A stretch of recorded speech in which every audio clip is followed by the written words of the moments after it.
Yeah, good evening, class. This is Mohit, and today I'll be solving this assignment number 9, which belongs to the course first March 2025, Electronic Theory of Solids, NPTEL.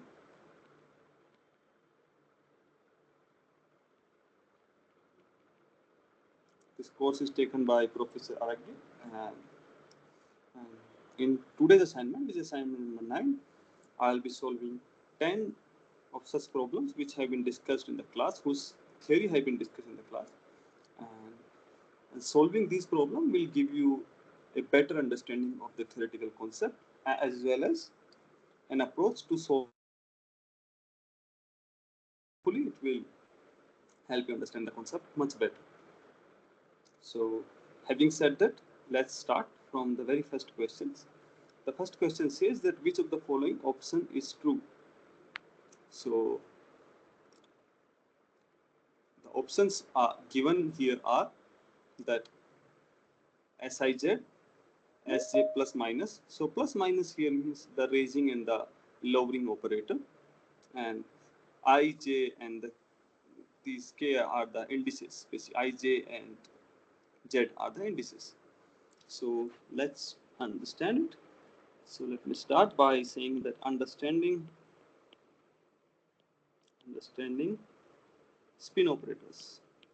So these SIs are the spin operators. We have been discussed in the class also. So we know that in quantum mechanics,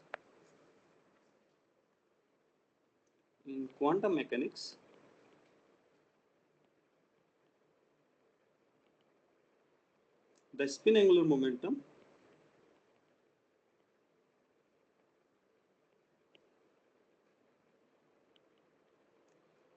follows this SU2 algebra.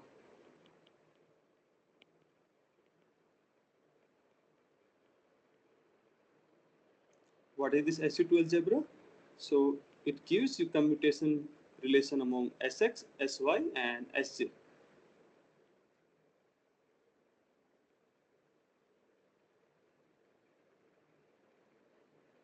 Among Sx, Sy, Sz. So what is the commutation relation? If you take the commutation of Sia, Sjb, it will be I h bar ABC Sic delta Ij, where ABC represents the component X, Y, and Z, and epsilon ABC is the Levi-Civita symbol. So this is known as the Levi-Civita symbol.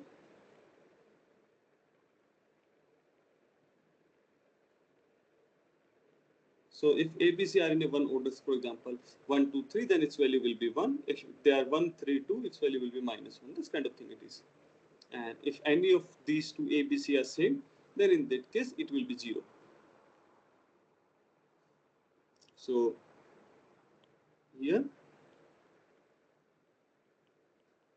ABC represents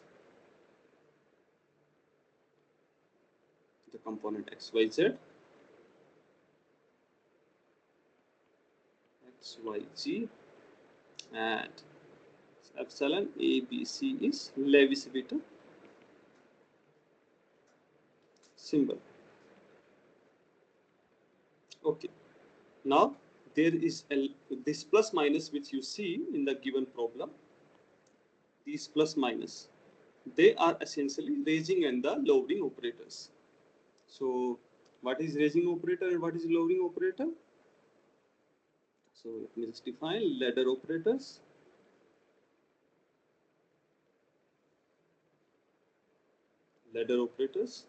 So we define the raising and lowering operators as we define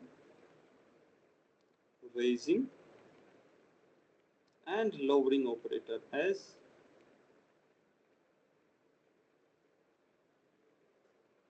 Si plus minus. Plus is for raising and minus is for the lowering. Six plus minus Siy, alpha Siy. and these satisfy the key commutation relation. So this you can try also. They satisfy the relation. So if you use equation 1 and equation 2, using equation 1 and 2, you can show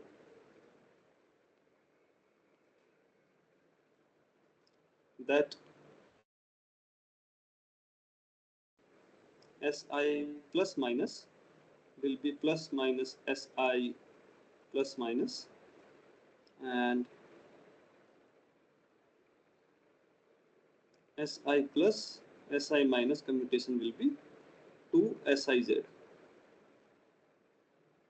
Here S plus is increasing the spin of projection Sz, increases the spin projection Sz, and S minus decreases the spin projection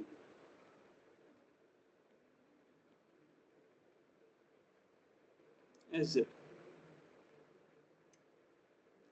Now now we have this relations, equation 1, 2 and 3, and now we can easily solve whatever is given in the problem.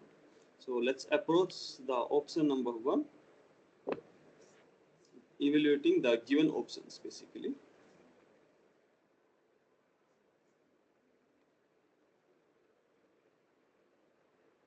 Evaluating the given options.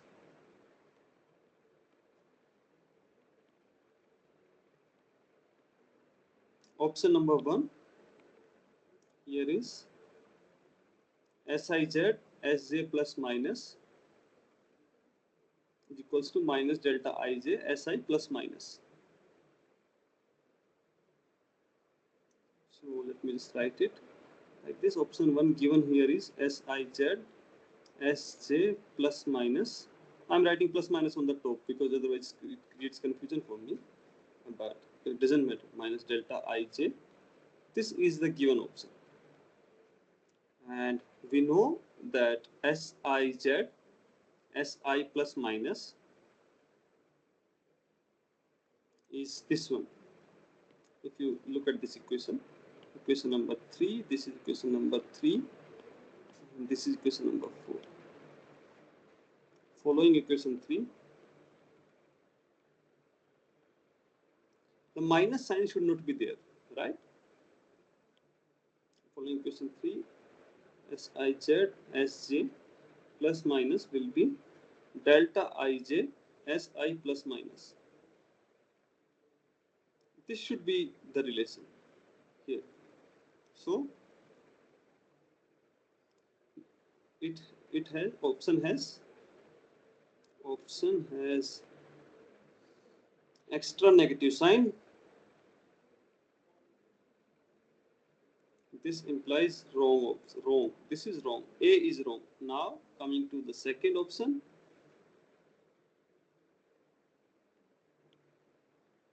The second option here is Siz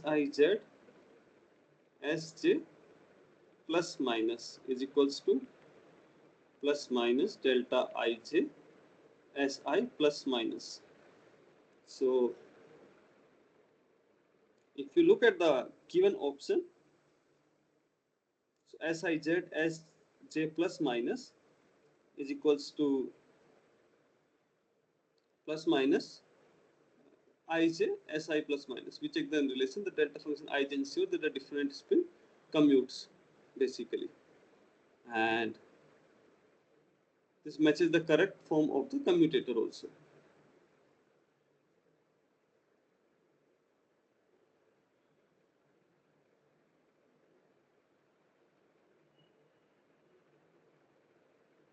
So this is, if you follow equation 3,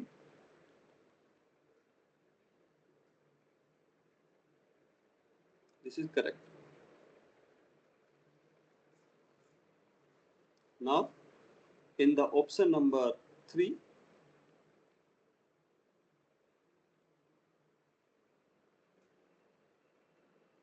This should have plus minus. Option 3. Option 3 says that Sij Sj plus minus is equals to delta Ij Si plus minus. So this misses the plus minus sign. Missing plus minus sign. This implies this is also incorrect. Incorrect. Option 3 is also wrong. Now coming to the fourth option, which is Sij Sj plus minus is equals to plus minus delta Ij Siz. This is also wrong option, right? Because we know that the correct answer here, we already know that correct answer should be this one. This one. So this is also incorrect. So the correct option here is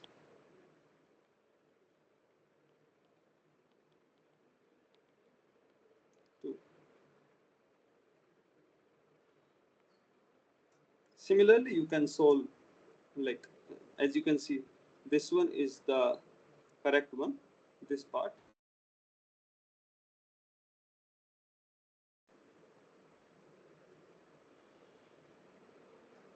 Similarly, this can be solved if you follow equation 4. So this is true. So the correct answer is option number 2. So this can be derived from equation 4. This can be derived from equation 3. And this tells that this is correct option. So this is about the first question. If you have any doubt or question, you can ask me in the comment section. I will be happy to address it. Now moving on to the problem number 2, which says that suppose you have a 1D ferromagnetic. Here J is greater than 0. Ising Hamiltonian for a 3-spin system with periodic boundary condition. So the Hamiltonian is given. H is minus J, sum over Ij, sigma I, sigma J, where I is equals I and J are 1 and 2 and 3 because there are 3 spin system, and they denote the nearest neighbors basically. So what is the partition function of the system? We know if we know the Hamiltonian, it so the summation over all i's e to the power minus beta times this energy will be the partition function. So all we have to do is look for the energy, and then we will substitute the energy, and we will be having the partition function for this system. So having said that, let's start first. So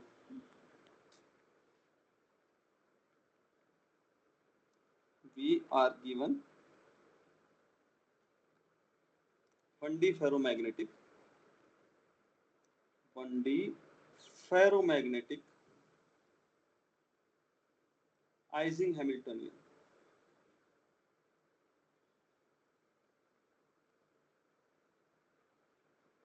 With periodic boundary condition. So H is that's what the question says.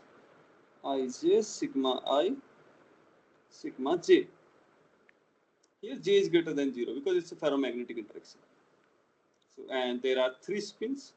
So if the 3 spins are there, then here H will be minus J, sigma 1 sigma 2, sigma 2 sigma 3, sigma 3 sigma 1. Right? So our first step will be enumerating the spin configuration. So we know that each spin can take value plus minus 1.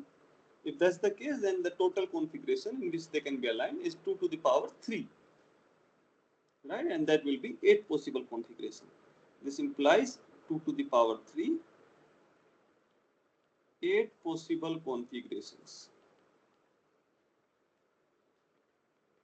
8 possible configurations. Now let's compute the energy for each configuration. Computing energy for each configuration.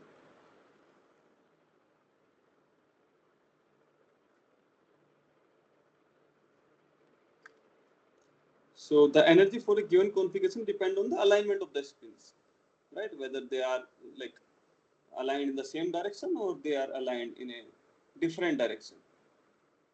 And we will be just writing the possible configuration, how they can be aligned, and then that's it.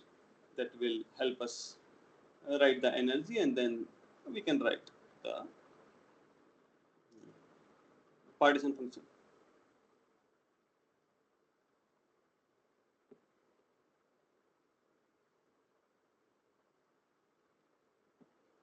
One second. Step over.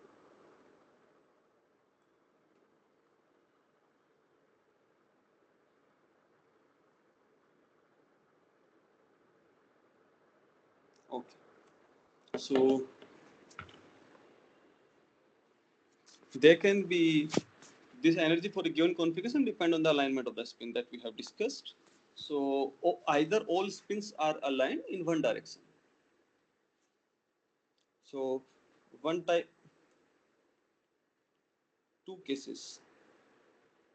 There can be two cases.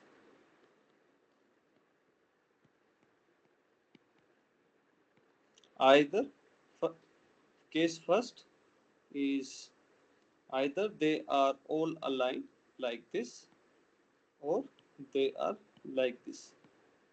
So in this one there can be two cases. So these they will be ferromagnetic states. In that case, these are your sigma 1, sigma 2 and sigma 3. This is also sigma 1, sigma 2 and sigma 3. The better way to call it is like plus 1 or minus 1 state. So let me call it this plus 1, plus 1, plus 1. This is minus 1, minus 1, minus 1. So the energy will be h times minus h times 1 dot 1 plus 1 dot 1 plus 1 dot 1. That will be minus 3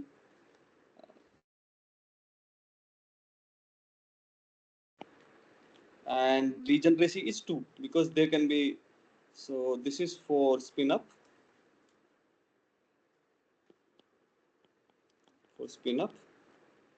and energy, let me call this energy up, energy down, spin down, it will be minus j, minus 1 dot minus 1 times minus 1 plus minus 1 times minus 1 plus minus 1 times minus 1. This I am just doing to show you that okay, both of these configurations have the same energy. This implies energy minus 3j has degeneracy of 2. So one is case when all the spins are aligned in positive direction, other is they are aligned in the opposite direction. So this is case 1. Then there can be case 2, that two of the spins are aligned in one direction and one spin is aligned opposite. So two spins of one kind, one spin of opposite kind. So you can write it like either plus plus. So this is like sigma 1, sigma 2 and sigma 3, whatever I'm writing. So either it can be plus, plus, minus. So let me write it plus 1, plus 1, plus 1, minus 1, plus 1, minus 1, plus 1, minus 1, plus 1, plus 1, or it can be similarly. So they are of 1 and it can be minus 1, minus 1, plus 1, minus 1, plus 1, minus 1, plus 1, minus 1, minus 1. And you can calculate the energy. Energy for each is h times, this you can calculate, energy is equals to minus j times 1 dot 1 plus 1 dot minus 1 plus minus 1 dot 1, and that will give you total energy of minus j. It will be having degeneracy of 6. So 1, 2, 3, 4, 5, 6. Degeneracy of 6.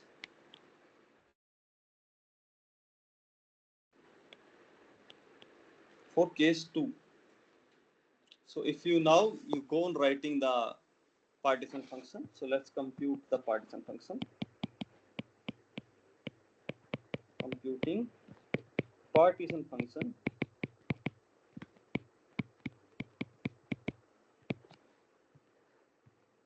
Z is summation of all states e to the power minus beta h, and we know that beta is nothing but 1 by kbt. Kb is Boltzmann constant and T is the temperature. So I can write is like Z summation of all state will be e to the power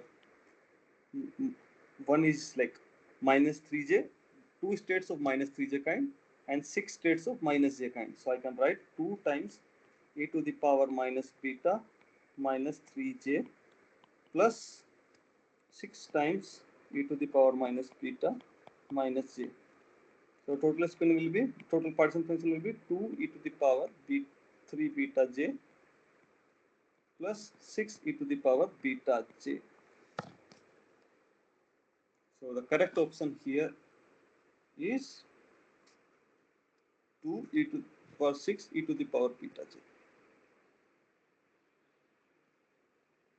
This will be the correct option. So the option number second here, like 1 second, I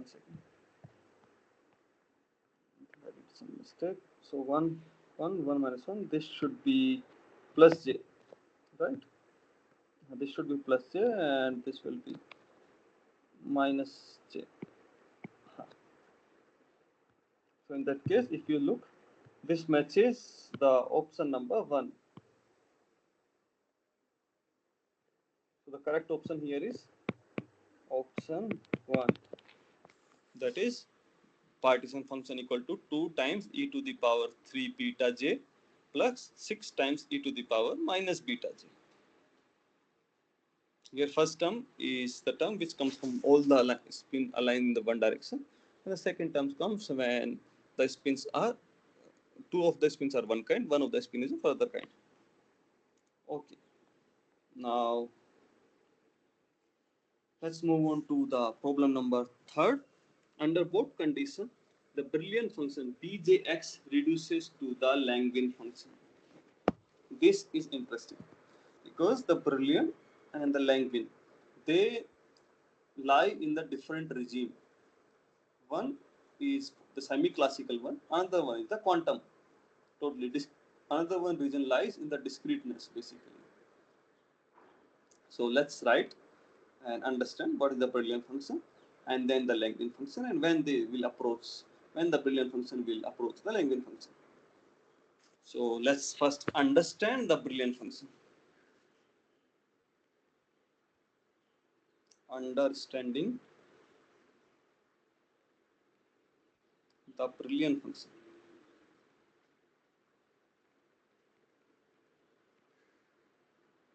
Brillouin function is bjx, right?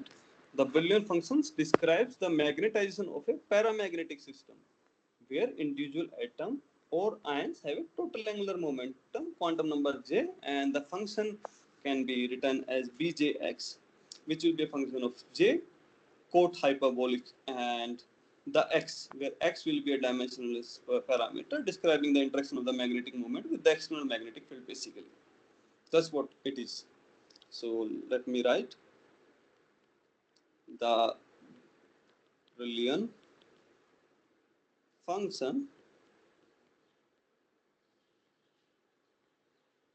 describes the magnetization of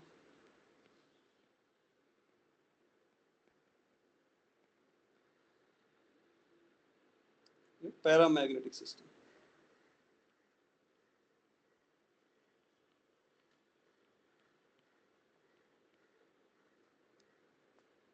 where individual atoms, basically when it is talking about individual atoms, you can see that it is talking about the discreteness in the system of ions have a total angular momentum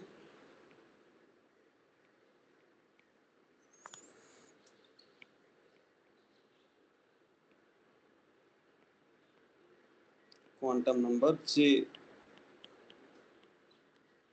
and the function can be written as pjx is equals to 2j plus 1 by 2j fourth hyperbolic 2j plus 1 by 2j times x minus 1 by 2j fourth hyperbolic x by 2j. This is the Boolean function.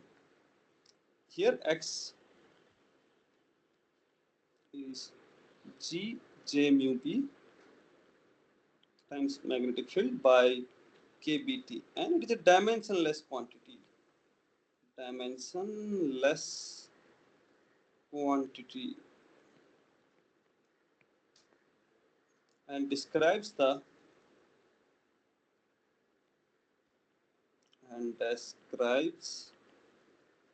interaction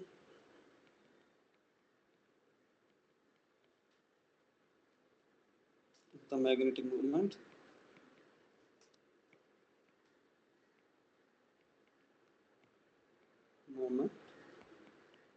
with the external field.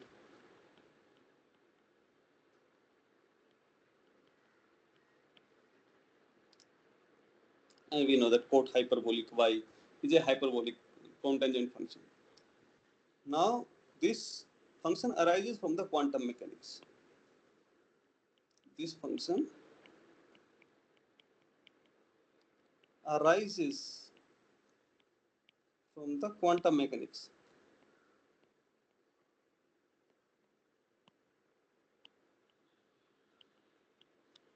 where an atom or ion has discrete spin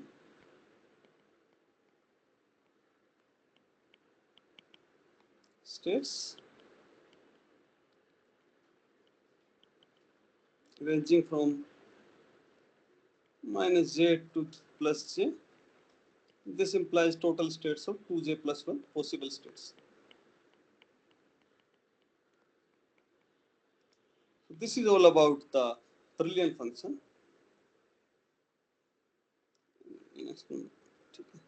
Now let me introduce the Langevin function also, and then we will see how they approach each other in which condition. The second is understanding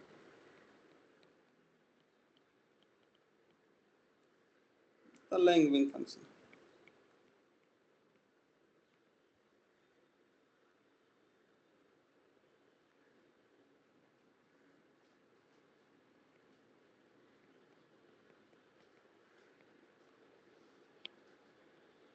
So the Langevin function describes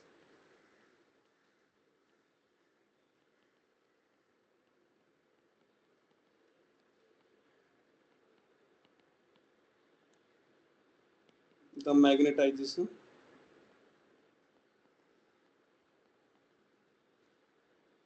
of the classical system. Unlike that describes the quantum mechanics, this is classical system. So as it's classical system, you can already start thinking that this has to do with the continuity of the system, and the quantum mechanics has to do with the discreteness. So if you can make the things very fine closer in the quantum mechanics, they will translate to the classical part. So, and that's what it will boil down to. The classical system where magnetic moments can align in any direction, basically, rather than being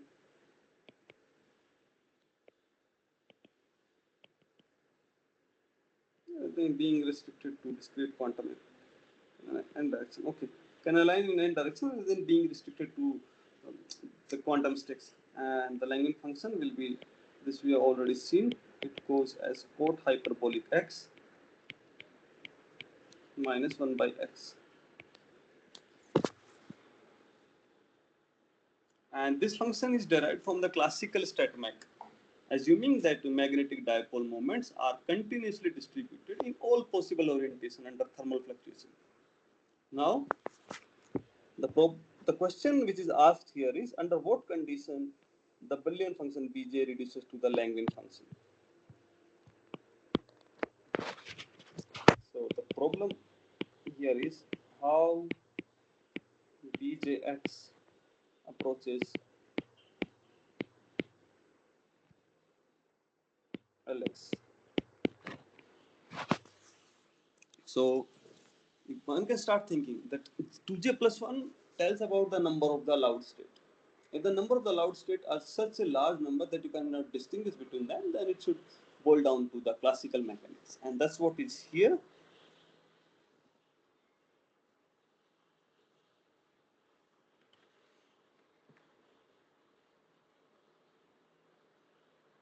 When j is large,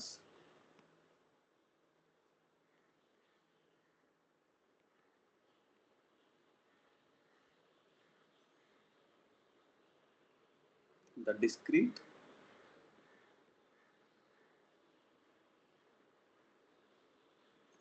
quantum states of the system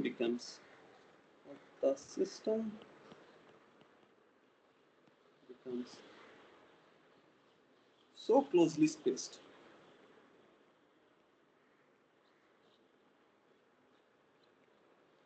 that they effectively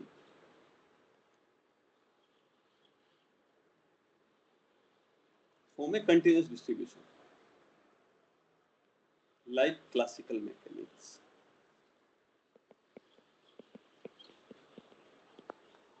And this transition can be described as follows. Thus, if you solve for j very large than 1, this implies 2j plus 1 by 2j, the quantity will boil down to 1, and x by 2j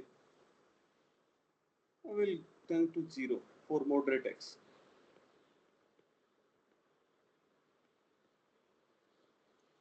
And if that's the case, in that case, your djx function will turn to Lx, large j, that is j tending to infinity. Now let's see whether what is the options. So the given option is j tending to 0, j is equals to half, j is equals to 1, and j tending to infinity. The correct option here is j tending to infinity. Okay, if that's all done, now let's move on to the problem number 4, which talks about in a magnetic field H, from the mean field solution of the Ising model, the leading order contribution to magnetization, which is M, at the critical temperature Tc is equals to Zj by Kb is that, okay, the how the magnetization depend on the magnetic field. That's what the problem statement is. So we know that the transcendental equation for M is following the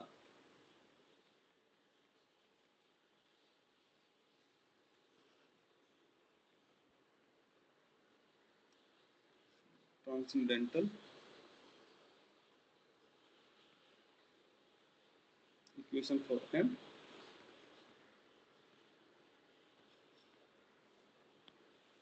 M is equals to 10 hyperbolic theta times ZJM plus H. That's what it is, right?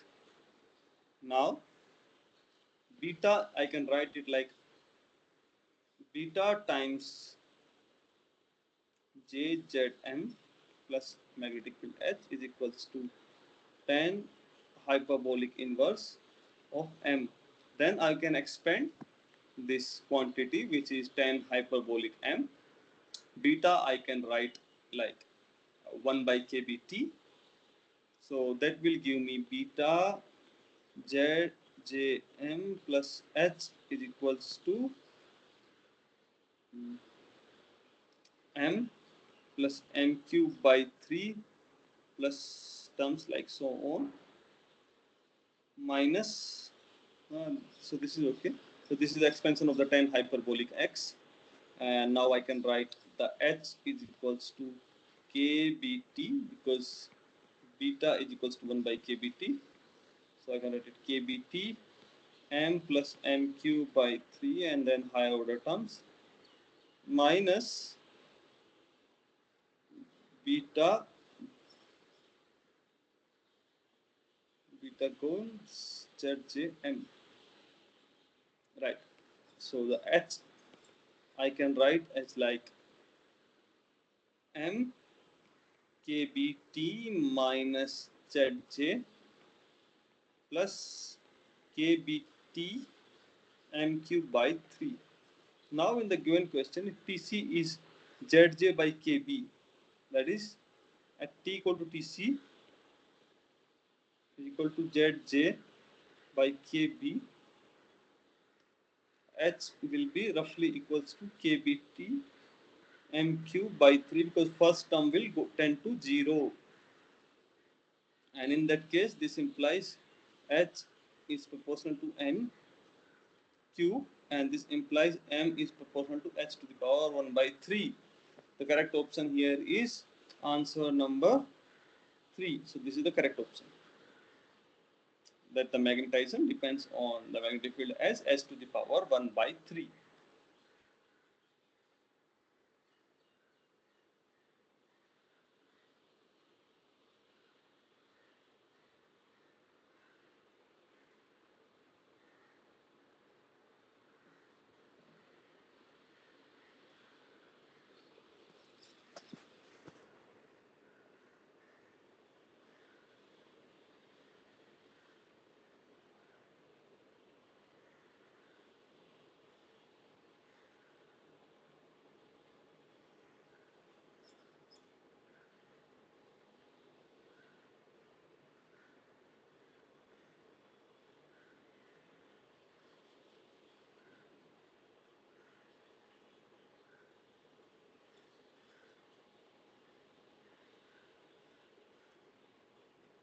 Okay. Now let's move on to the problem number 5, which is considering the following statement for 1D Ising model for spin half. Here S is the magnetic field. So there are 5 options given, and we have to choose the correct options. Whatever the correct option is, we have to choose that one. So we'll go one by one over them, and we'll understand and see that which one of these are correct and which of these are incorrect, and if they are incorrect, how they are incorrect, what is the reason behind their correctness or incorrectness. So the first option says that the Ising model for spin half system in 1D neglects the fluctuations. So that's what the option number 1 says. And since we have discussed it in the class also, the Ising model, that the mean field approximation assumes that each spin interacts with an average field created by the neighbor rather than considering the local fluctuation. So this is true. So let me write option 1 is mean field approximation. So I am writing this MFA.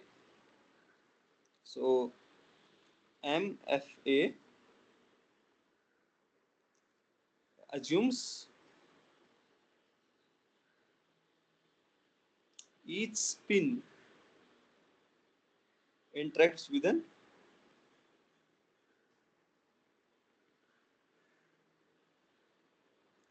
average field created by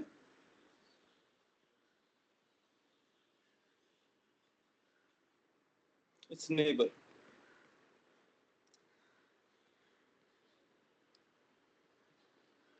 Rather than, that's how the Ising model is defined. Considering local fluctuation. Fluctuations.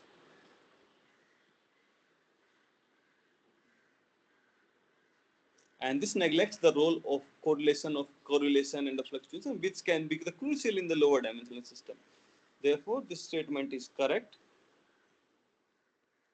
Correct. The exact solution shows magnetization m not equal to 0 at h equal to 0 for t greater than 0. No, this is incorrect.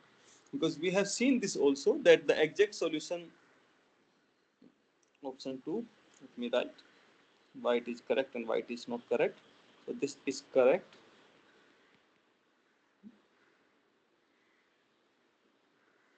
Option 2, this is one. That the exact solution of the 1D Ising model shows that spontaneous magnetization does not exist at any finite temperature. The spontaneous solution of the 1D Ising model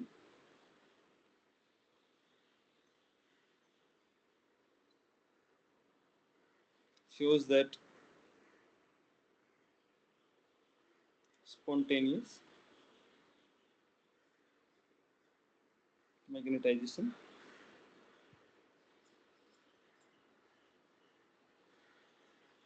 does not exist at any finite temperature. It only occurs at T equal to 0.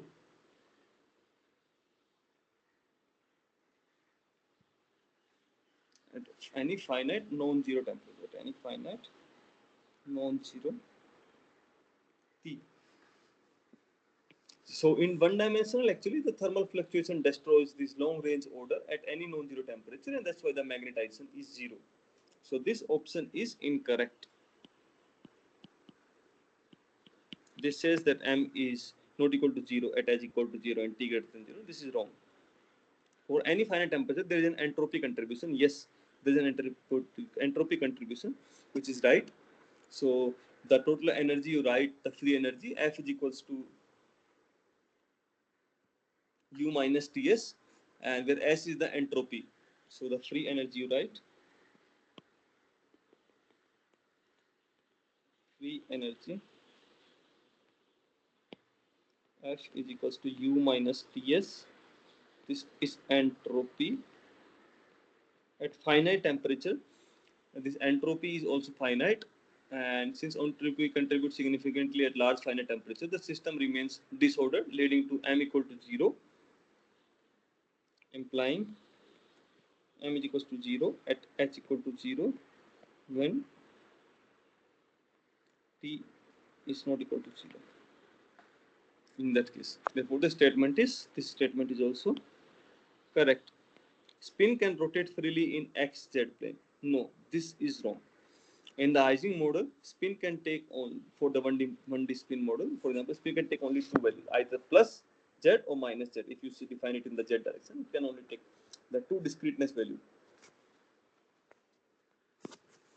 So let me write that one also. In Ising model,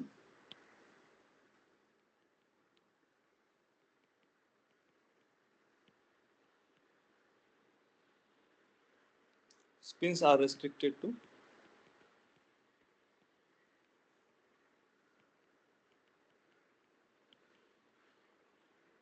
two discrete states.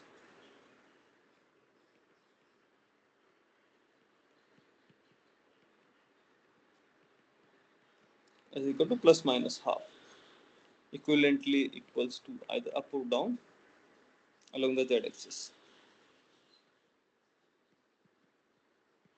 So this implies this is incorrect. So this is incorrect, and this one was correct. So option second and the fourth are correct. No, first and third are correct. Basically, first and third are correct. So this is option A is correct option. Yeah. So question number 5 is over. Now move heading towards the problem number 6, which says that okay,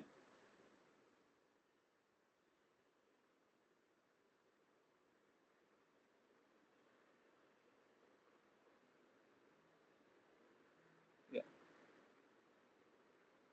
the variation of the susceptibility with temperature T for an Ising model in mean field theory is given by psi is proportional to T minus Tc to the power gamma. The value of the gamma is. So we have to calculate the value of the gamma, and that's it. That's the problem is. So the susceptibility, you know, the susceptibility chi is given as T minus. Sorry, susceptibility is defined as dm by dh, where m is the magnetization,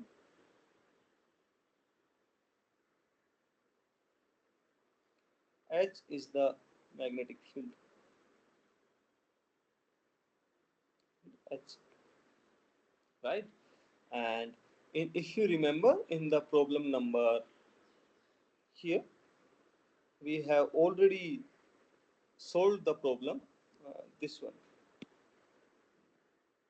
So taking this one, this is equation 1, following equation 1 of problem number 4, following equation 1 of problem number 4. We already know that the magnetic field can be written as kb m times k, right? Basically m times kb p minus tc plus kbt by 3 m cube. This is how it can be written, right? And del h by del m will be nothing but kb p minus tc plus kbt m square. At the critical temp as critical temperature approaches, m tends to 0. This implies chi will be proportional to T minus Tc to the power minus 1. So the correct option for here is gamma is equals to minus 1. Option number 4 is the correct option here. So this is answer number 6. Now let's move on to the problem number 7. Graphical solution for the mean field self-consistent equation sigma is half tan hyperbolic zj beta by 2 the sigma settling external magnetic field B equal to 0 ferromagnetic Ising model are given by following figures. Here Z is the number of the nearest neighbor called coordination number. J is greater than 0 as exchange integral, and sigma is an expectation value of spin at a particular site because of neighboring spin. So as you can see, if Tc is a transition or Curie temperature, which of the following is true? In the first option, T is greater than Tc. See, whenever there is a like ferromagnetic kind of transition, T has to be less than Tc. That kind of thing should be there. So T greater than Tc and T less than Tc for the respective figure looks like the option, whatever the number 1 they have written is correct. Now, so this is correct. So if this is correct, this will be incorrect. At low temperature, non-zero magnetization develops and the system becomes ferromagnetic. At low temperature, non-zero magnetization develops and the system becomes ferromagnetic. As if So at low temperature, as we have seen in the uh, entropy thing kind of thing, F is equals to U minus T. At very low temperature, the entropy contribution decreases and the magnetization can develop, the ferromagnetic magnetization. So this is correct. Rising ferromagnet can be polarized in any direction. No, it can be polarized in only two directions.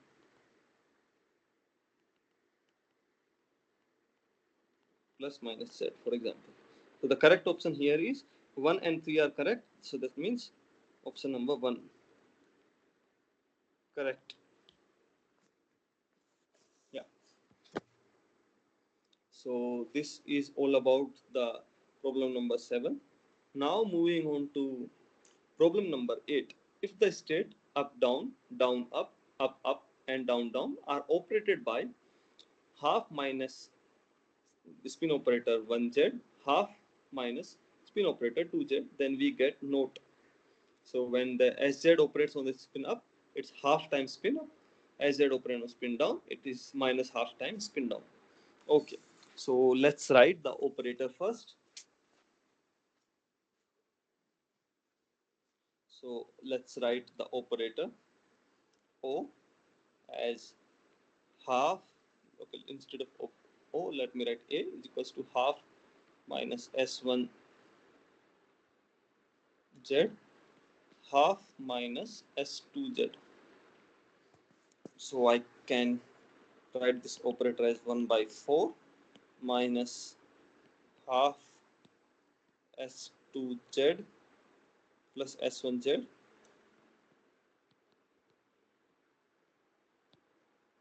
plus S1Z S2Z. So let's operate it on the up and down spin. S up and down, A operated on up and down. So 1 by 4 minus half S1Z plus S2Z plus S1Z S2Z operated on.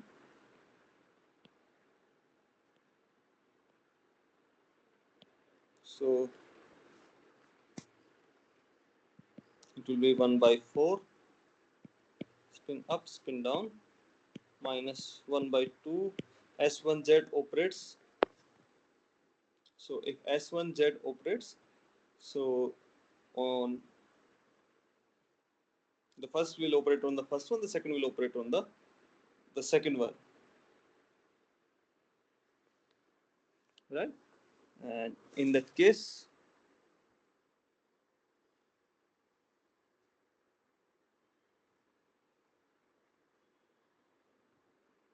it will be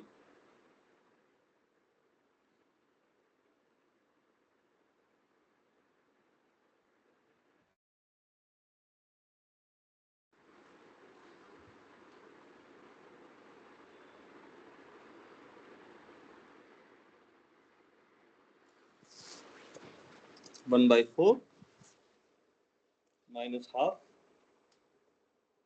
minus half. If it operates on this asset, it will make it down down minus half. If S2Z operates on the down, it will make it down down minus half down down plus if it operates, it will be minus half times down down. If it operates on the down spin, in that case, or let me write it like up and down.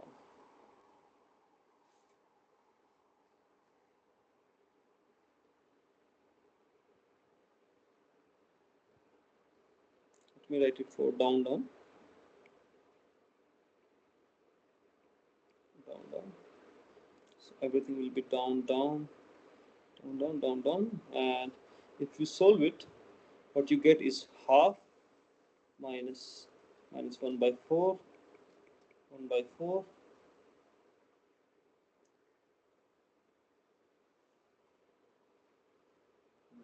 plus 1 by 4,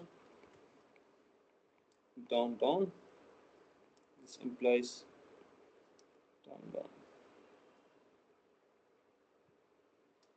So if you operate it on the down, down, you will get the down, down. If you operate it on the up, up, you will get the, you will get, so if you operate on the down, down, you will get down, down. If you operate it on the up, up, you will get 0.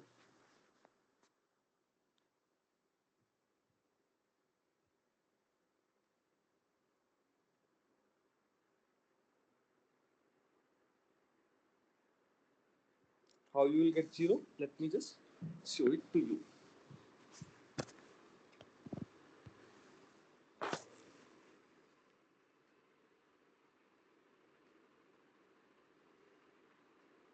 So this is down, down. Now let's operate it on the up, up. In the case of up, up, it will be 1 by 4 minus half S1Z plus S2Z plus S1Z S2Z up, up.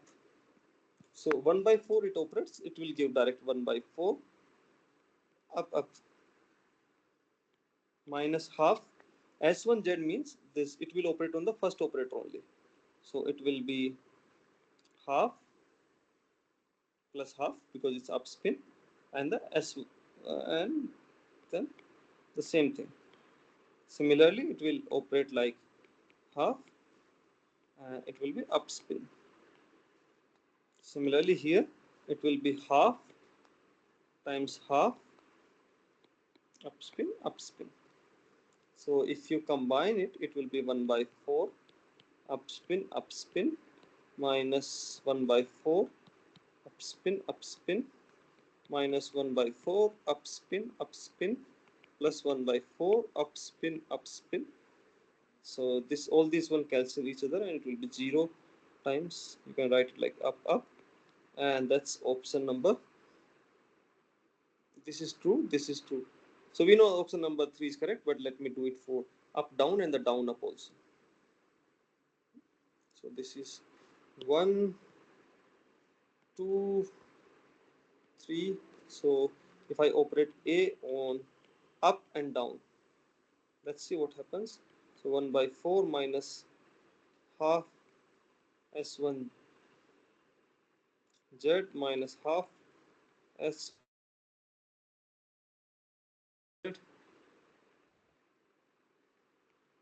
S2Z up and down.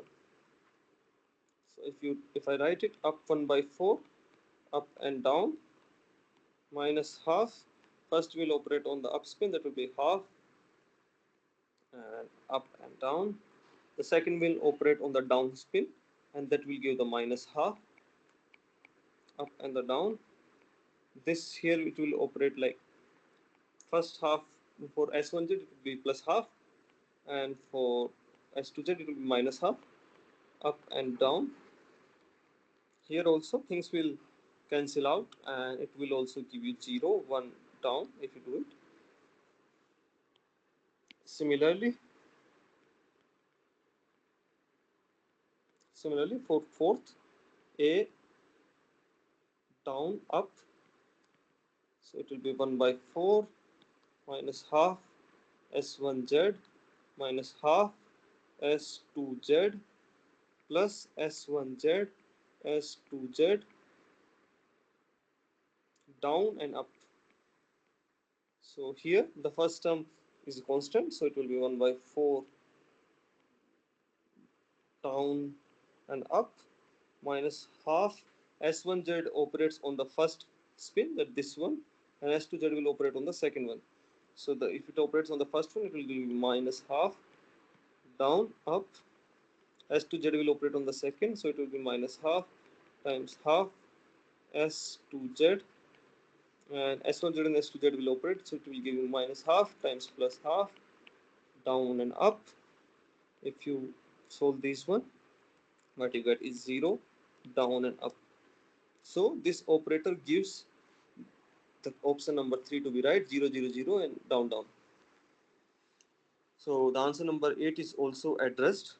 Now coming to the problem number 9, which said that in the Ising model, the following magnetic ordering represents respectively from left to right. So if you look here, this one, if you look, let me call this one A. This is A. In A,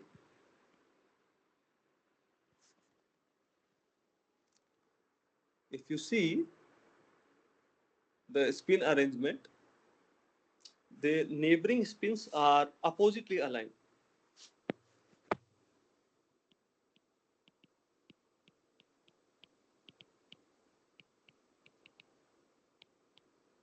Opposite aligned, cancelling the magnetic moment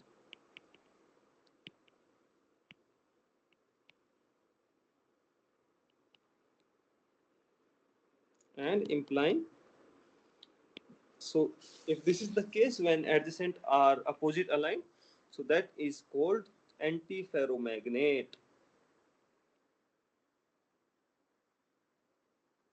magnetic system.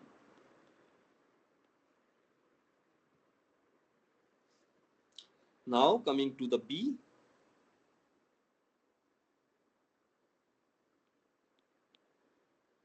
In B,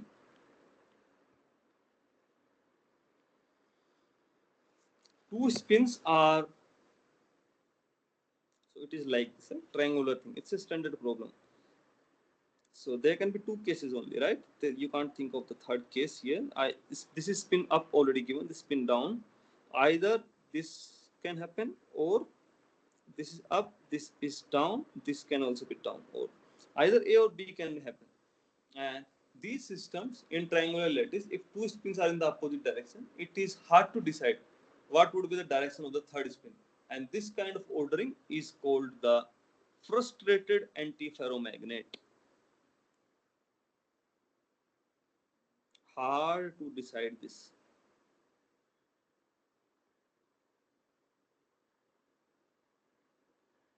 Called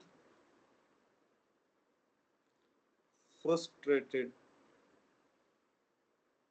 antiferromagnet.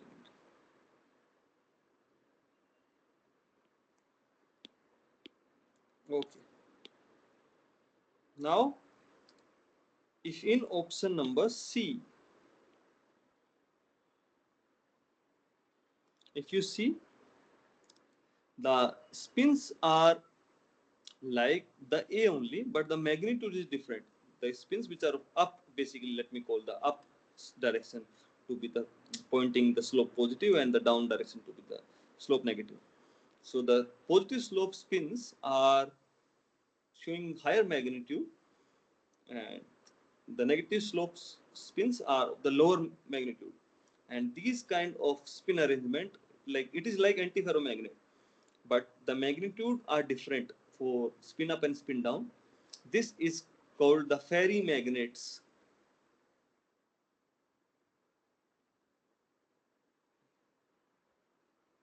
So let me write, even, let me write in C. So this is C.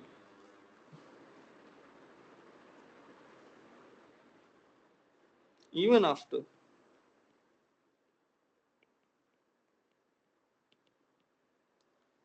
being antiferromagnetic ordering,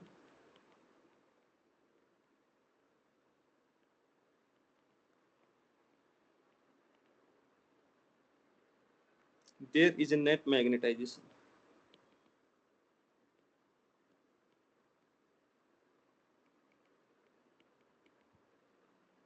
because of different spins.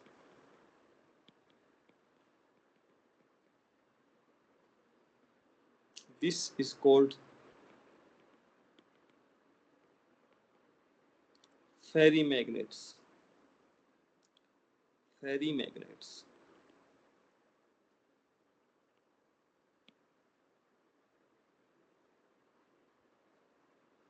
Okay.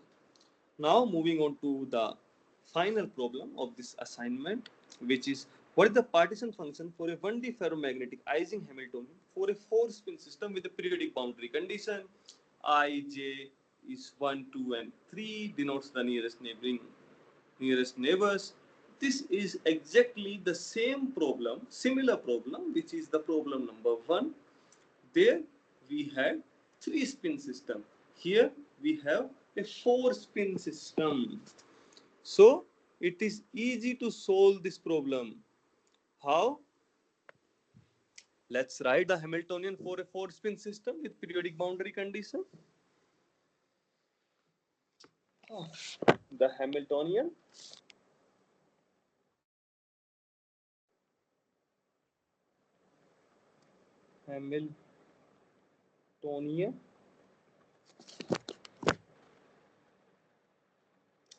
for our 4-spin system. Second.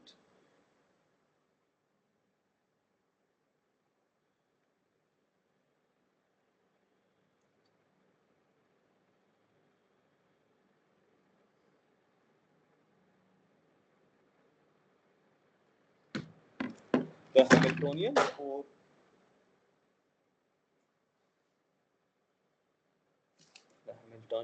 for our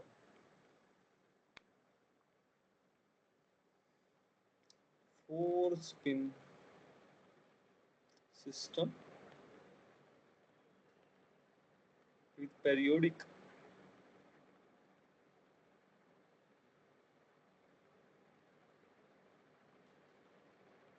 boundary condition is H is equals to minus J sigma 1, sigma 2, sigma 2, sigma 3, sigma 3, sigma 4, and sigma 4, sigma 1.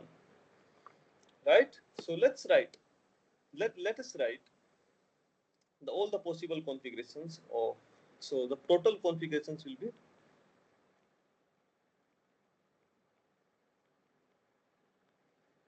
2 to the power 4. So 16 configurations.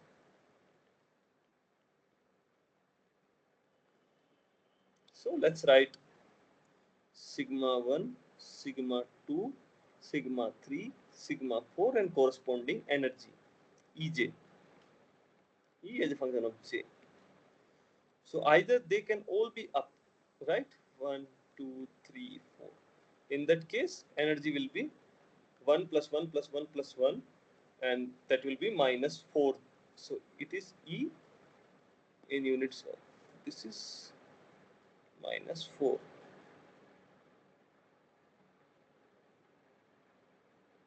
Right? Now, 1 can be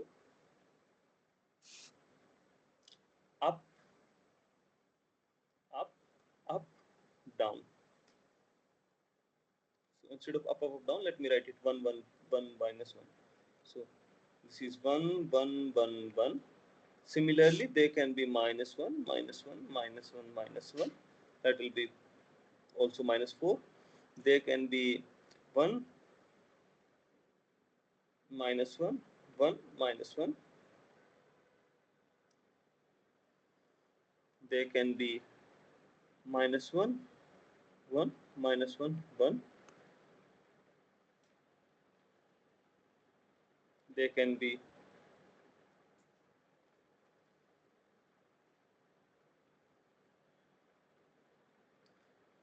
so 1 minus 1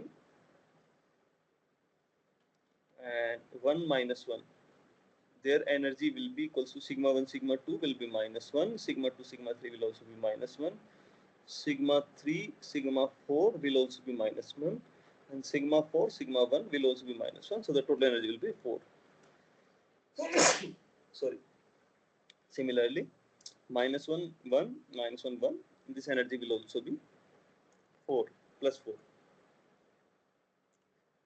After this, if you take any configuration, for example, 1, 1, 1, minus 1, its energy will be basically sigma 1, sigma 2 will be 1, sigma 2, sigma 3 will also be 1, sigma 3, sigma 4 minus 1, sigma 4, sigma 1 will be also minus 1, so this will be 0. All other cases, if you compute all remaining 1, 2, 3, 4, 5, right? 11 cases, all 11 cases. Other than this will contribute to 0. You can do it and see. So this is an exercise you can also always try. So 2, here the degeneracy is 2, here the degeneracy is 2, here the degeneracy is 12. So let's write the total energy, total partition function. Z will be summation over e to the power minus beta h, right? And it will be summation over sigma I is equals to plus minus 1 e to the power beta j summation over ij sigma I sigma j basically. And if you write it, so there will be 12 times e to the power beta times 0 plus 2 times e to the power beta times plus 4 plus 2 4j plus 2 times e to the power minus beta 4j, right? So this is 12 plus 2 e to the power x plus e to the power minus x will be 2 times cosine hyperbolic beta 4j. So this will be, partition function will be 12 plus 4 cosine hyperbolic beta 4j. Let's see if there is any option like that. So the correct option here is 12 plus 4 cosine 4 beta j. This is correct option. That's how this problem should be approached, and that's how these problems should be solved. So I have solved the assignment. If you have any doubt or question, you can ask me. I'll be here for additional 6 or 7 minutes, and we'll wait for you guys. If you have any question, you can ask me. I'll be happy to address it.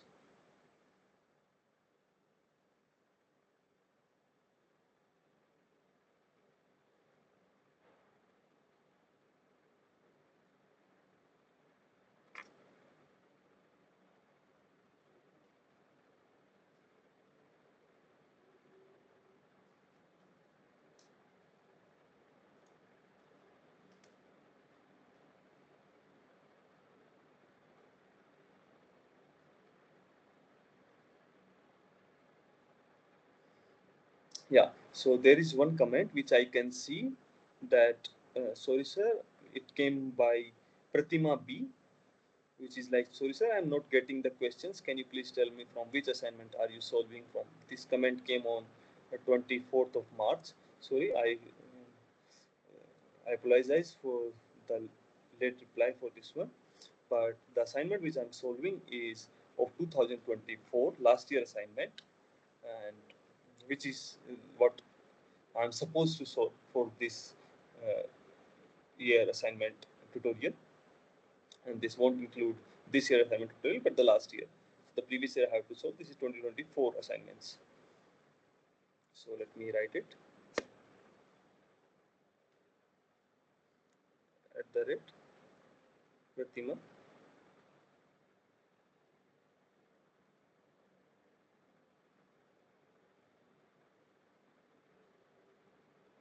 E dot.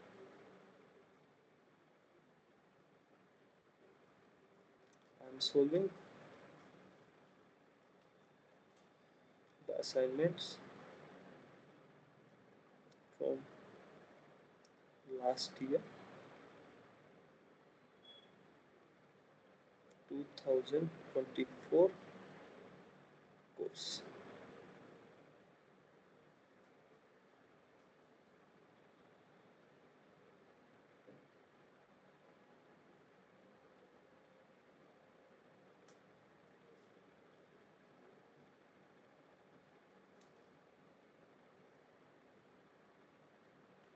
Yeah.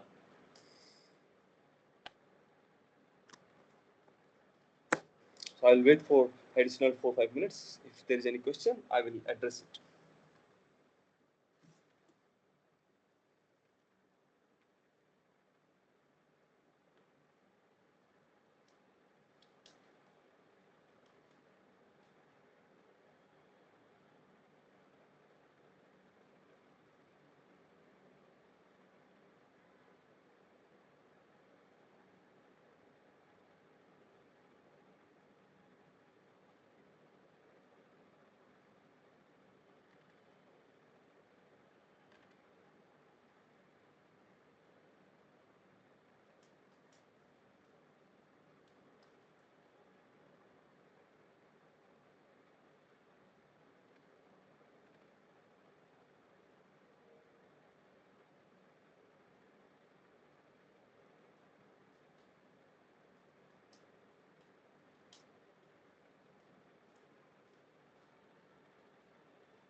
Okay, if there is no more questions, then I will end up this class.